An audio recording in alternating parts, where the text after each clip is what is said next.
Tension ही नहीं होती है, देखना। टेंशन क्यों? मेरी कोई गलती नहीं थी। फिर भी फ्रॉड होने पर मैंने तुरंत बैंक को इन्फॉर्म कर दिया। आरबीआई कहता है अगर आपके अकाउंट से किसी ने धोखे से पैसे निकाले हैं तो बैंक को जल्द से जल्द इन्फॉर्म कीजिए। 3 दिन के अंदर इन्फॉर्म किया तो कोई नुकसान नहीं होगा। जितना लेट करोगे उतना ज्यादा नुकसान। और सुन, सब चलता नहीं है, प्रॉपर चलाना पड़ता है। आरबीआई कहता है जानकार बनिए, सतर्क रहिए।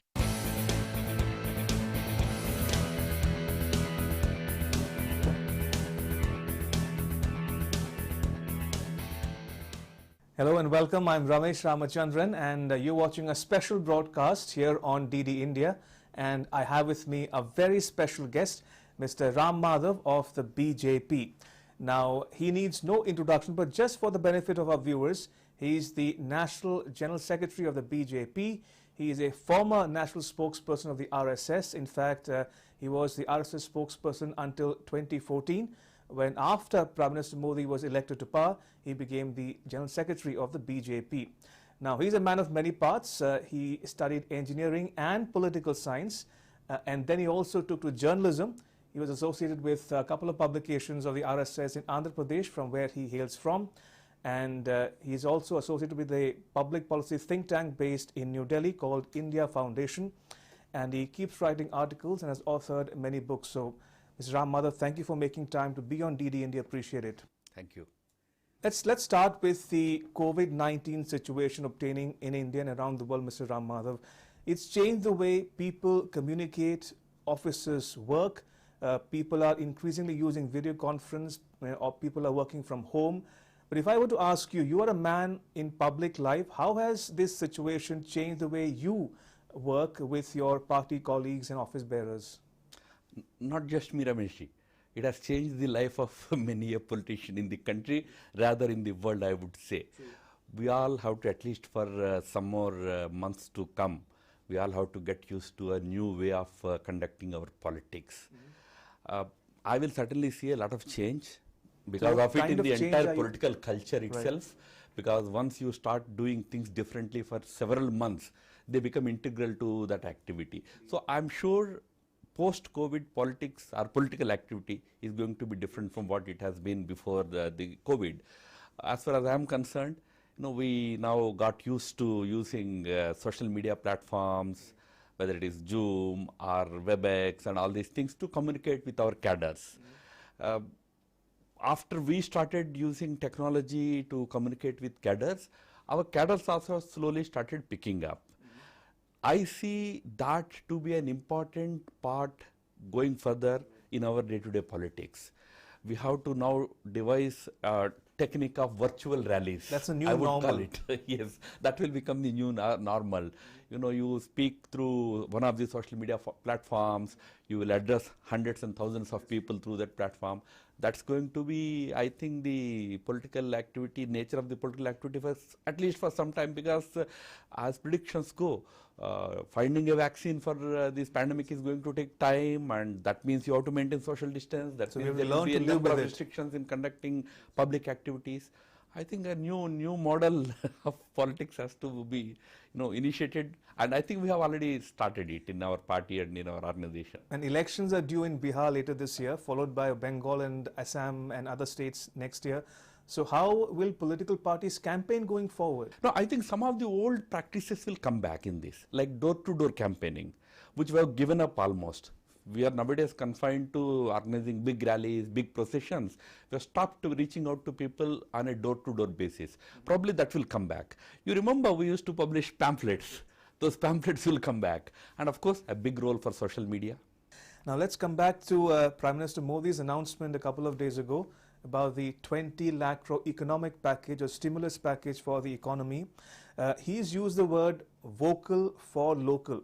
Now, by that he means go local to go global, but some would say it is it's similar to the slogan of your called Be Indian, Buy Indian, or for that matter Swadeshi, which is the RSS main plank or theme for many decades on end.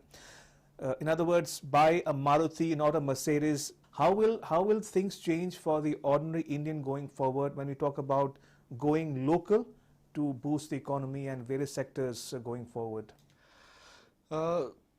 there is a very significant or important difference between what we broadly call as Swadeshi and what the Prime Minister has talked about in terms of Atmanirbharta, self-reliance, I would say. Self-reliance begins with Swadeshi, undoubtedly.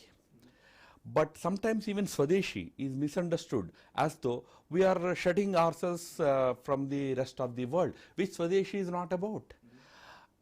When we are talking, or when Prime Minister is talking about Atmanirbharta, or self-sufficiency for that matter, what we are saying is look at the history of all the powerful countries, so-called powerful countries, economic powers in the world today. They all began by, first of all, strengthening their fundamentals, economic fundamentals. They stood on strong economic fundamentals, created their own brand, created their own economic identity, then spread into the world. Look at the history of, for many people, China is nowadays a big, fab. So look at what China has done. Throughout the first 30 years, until Mao was alive, it was a closed country, completely closed country. Post-Mao, during Deng's period, they developed internally. They strengthened internal economy. For that respect, they have opened up, but with a focus on developing their own economy. That's what Prime Minister is talking about. You have to strengthen your fundamentals, your local, the capacity that exists at the local level. You have to exploit it fully so that your base becomes very strong. Then stretch your hands throughout the world. So it's, in that sense, it's not, somebody told me going back to socialism days. No, not really. We are only talking about, we are actually in that sense emulating all the real developed economic powers in the world. Strengthen your economic fundamentals, economic base, then expand into the world. And talking about the package itself, Mr. Ram Madhav, how will it benefit the ordinary Indian, the migrant labor, the poor, the working classes? What might be in it for them going forward as well? In the last few weeks, there have been a number of measures by the government, some by even the Reserve Bank of India. They were all directed at tackling the economic fallout of this coronavirus. A big package of about 1.7 lakh crores has been announced with welfareism at its core. It was a welfarist-centric package. We don't have any inhibitions on accepting it, because that was the need of the hour. We needed to help our poor population, population of the lowest strata. So 1.7 lakh crore, which has helped some 400 million, 40 crore families in getting their rations, in getting their gas corrections, in getting their 500 rupees in their bank accounts on a monthly basis. This has helped stabilize them. Otherwise, country would have gone into hunger, into lots of other problems. So that welfare package was the first step. In the second step, we tried to address the challenge of job creation. Now in India, 70% of the non-agriculture jobs are created by MSMEs. So MSMEs have suffered because of it. When I say MSMEs, remember, Prime Minister has put a lot of emphasis on startups. Right. In the last 5 years, hundreds of thousands of startups have come up. So all those startups and all the other traditional MSMEs, all of them needed big support, and the economic package is directed at giving them fresh support, fresh strength, so that they can again revive the job creation capability again. Otherwise there was retrenchment happening, jobs, people were losing jobs. So job losses, etc. will be addressed. Now we have to do many more. It's a 20 lakh crore package. We have not even done half of it, not even half of it has been announced. So the overall target will be a comprehensive one. We are not just addressing only one sector. We are going to address all the sectors that have been affected by this virus. And Prime Minister Modi has spoken about human-centric development, but the opposition party, Congress in particular, Mr. Chidambaram, for instance, says it's only a headline, but the page is blank. The other leaders of the party say, they speak about the PM Cares Fund or the Central Vista project. What would you tell the Congress leaders or the opposition, other parties, for instance, when they talk about these issues in particular? Sadly, the opposition is not really behaving in a constructive manner. In a democracy, opposition does have a role. They have to stand up and point out if they find anything really not good for the society. But unfortunately, in our case, they blame us for headline grabbing. That is precisely what they want to do by criticizing things that are actually there is nothing there to criticize in them. They bring up extraneous things like Central Vista project. We are committed to taking care of the any type of fallout of this coronavirus, economic fallout in all forms of it. That doesn't mean all other activity will stop. Government is committed to taking care of the, kick-starting the economy or achieving growth rates again. But that does not mean government should stop everything else. Other things, they will progress as per their schedule, but our focus will be fully on addressing the present day concerns. In that sense, any constructive suggestion, for example, at one point they have suggested that you should give 7,500 rupees to every poor family. These are constructive suggestions. We welcome them. Whatever is possible will be incorporated in the package. But just for the sake of criticism, if Mr. Chidambaram or somebody wants to criticize, and then, I don't want to talk too much politics about it, but there is a lot of contradiction within the Congress party. One leader will welcome it, another leader will criticize it. I don't know. And Mr. Ram Madhav, you're also a keen follower of international relations and foreign policy in particular.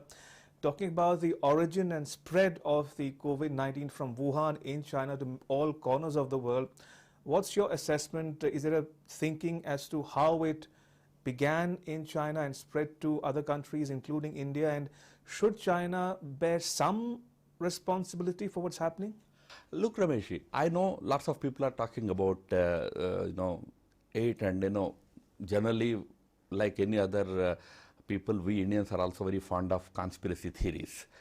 But I would only say this much, that there is some responsibility on China for the important fact that it has failed to alert the world on time about the real threat, the intensity or the threat of this virus.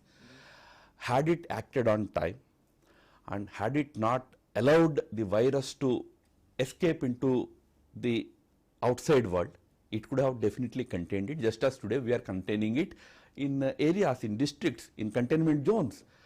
Had China acted on time to contain it, its spread from China to rest of the world, probably it would have been a great help to the entire world.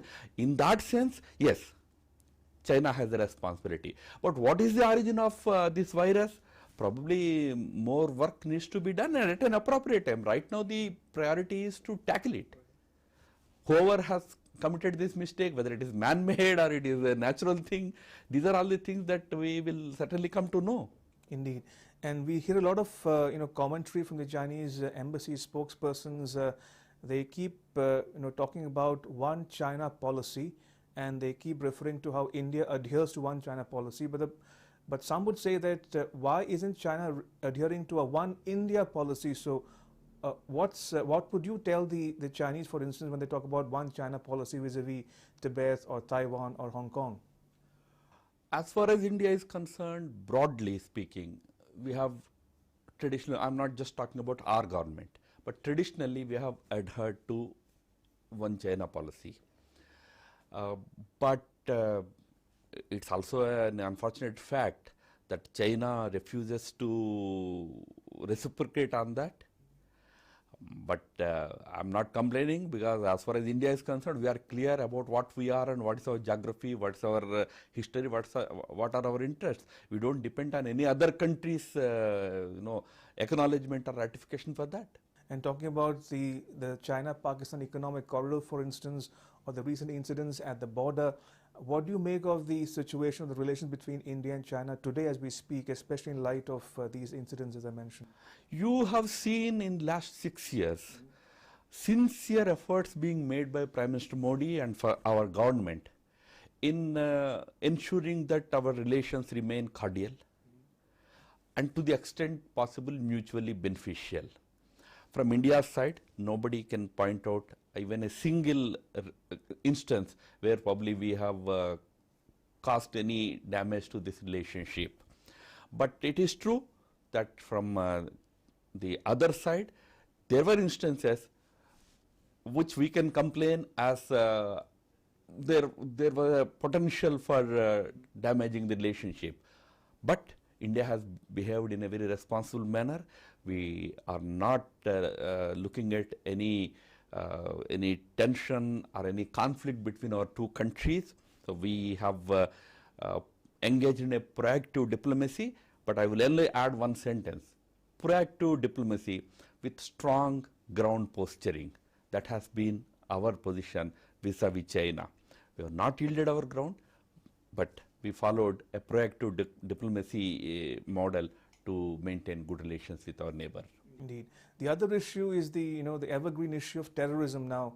There's been a surge in violence and terrorism in Jammu and Kashmir in particular, and we've seen the incidents, the infiltrations also go up and incidents at the line of control. What's the situation like from your standpoint in Jammu and Kashmir today, especially related to terrorism and cross-border terrorism in particular? August last year, we have effected a major constitutional change in the status of Jammu and Kashmir. Removal of Article 370 has now led to complete integration of the state in the constitutional entity of Union of India.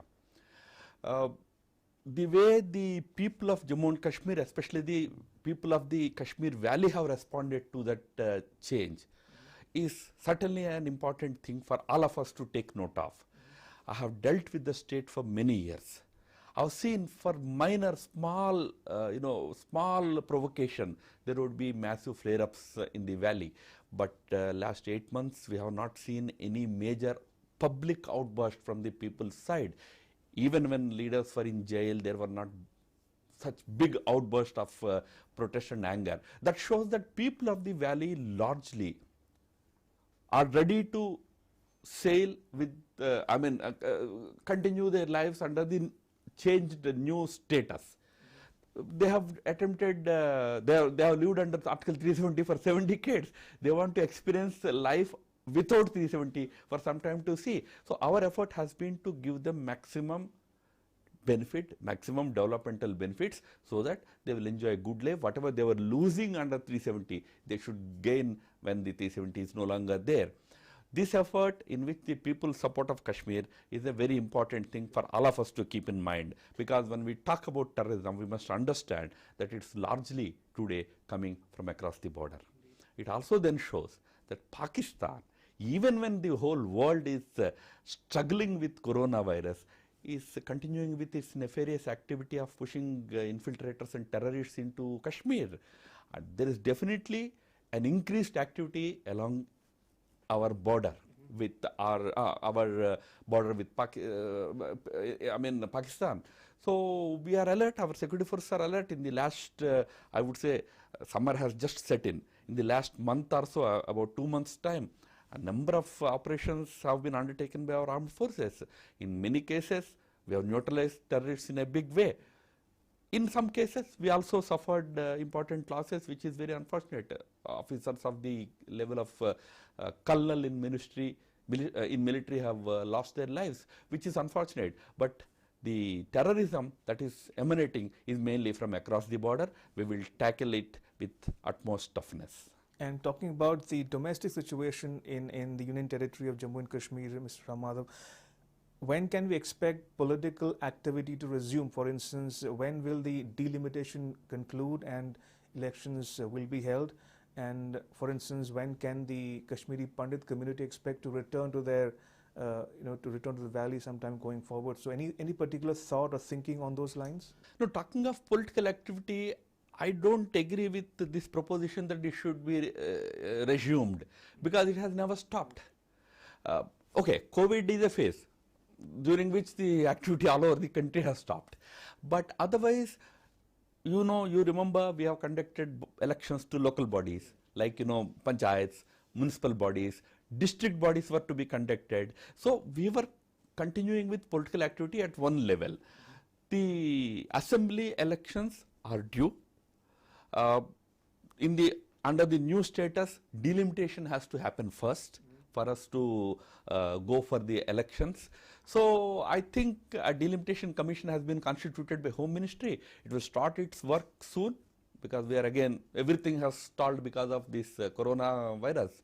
So I think as soon as we get out of it, the delimitation exercise will start. As far as I understand from Home Ministry officials, it will take about 6 months' time. That means I'm hoping that elections will be, if possible, towards the end of the year, but because of winters and all, if we can't do it, maybe next year in 2021 we'll certainly have elections to the UT Assembly. And talking about the Kashmiri Pandit community in particular, Mr. Ram Madhav, is there any concrete plan or proposal to encourage them to return to the valley? It has always been there. Remember, Kashmiri Pandits issue is no longer a political issue in that sense for us. It's a major responsibility and commitment of all of us, especially us, the BJP, because we have all along talked about it. So when we came to power together with PDP, we have made some efforts.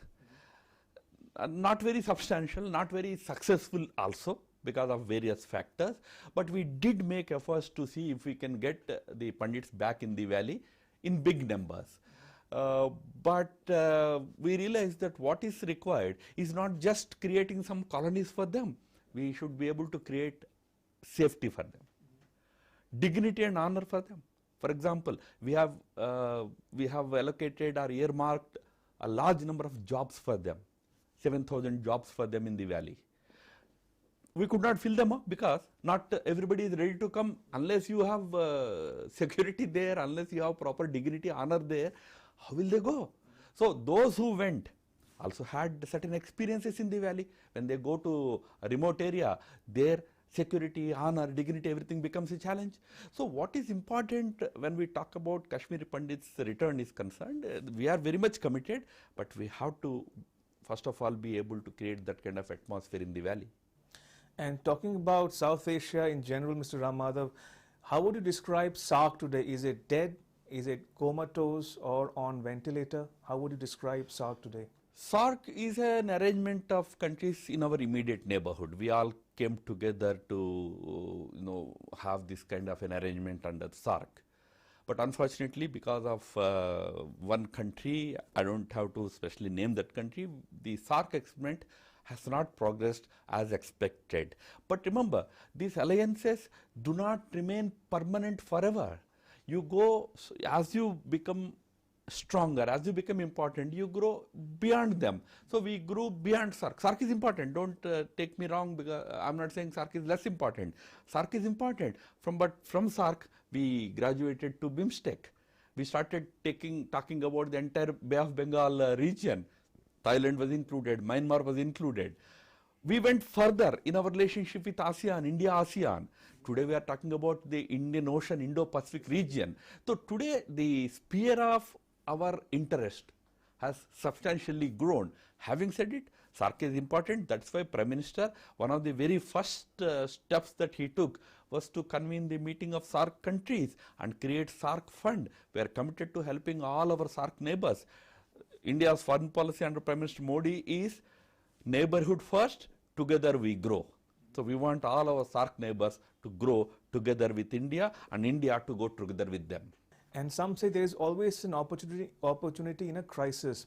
Now, there is talk that because of the corona pandemic, the global supply chain might shift out of China to other countries such as India. So can we expect the government to lay more emphasis or reinvent, so to speak, the Make in India program, give it a makeover to attract FDI back into South Asia and India in particular? COVID or no COVID, one very peculiar geopolitical situation was evolving in our neighborhood. That was essentially the conflict between the USA and China. And I'm sure you must be reading in paper that the US was putting a lot of pressure on its partners in Europe to follow its own line when it comes to China and all that. A situation was evolving. there was certainly an opportunity for India to attract more foreign investment, etc., into our country. So towards that, we have started efforts long back, long before the corona actually happened. One great advantage that India has is skilled manpower. And the new areas that are going to dominate are to become the main agenda for the world post-COVID will be healthcare, environmental issues, high technology like artificial intelligence, all these things. In all these areas, India is a leader. So India naturally has an advantage today. But here I would like to add that India has to do a lot of work with respect to its legal system, its land laws, its labor laws, its business environment. It has to improve. Prime Minister has been consistently pushing our institutions towards that. Our banking system has to become more attractive. Our land laws have to become more attractive. At the same time, you have to have the social responsibility has to be also maintained. India has close to 300 to 350 million workers. Their interest should not be jeopardized while doing all these things. It's a huge task, but Prime Minister is very committed. He is very keen. He emphasized on the need for greater reforms. You spoke about the Indo-Pacific and ASEAN. Let's shift westward to West Asia. How would you describe India's ties with the Gulf countries and the Arab countries? Some would say that Prime Minister Modi has invested a lot of time, energy and effort into ramping up ties with West Asia. So what's it like today as we speak, the relation between the two regions? One of the great success stories of Prime Minister Modi's diplomacy in last 5-6 years has been our relationship with the Gulf countries.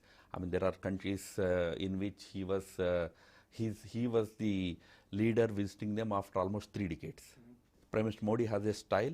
He builds bilateral relations also based on his personal relationship with the ruler on the other side. So he has built good personal equations.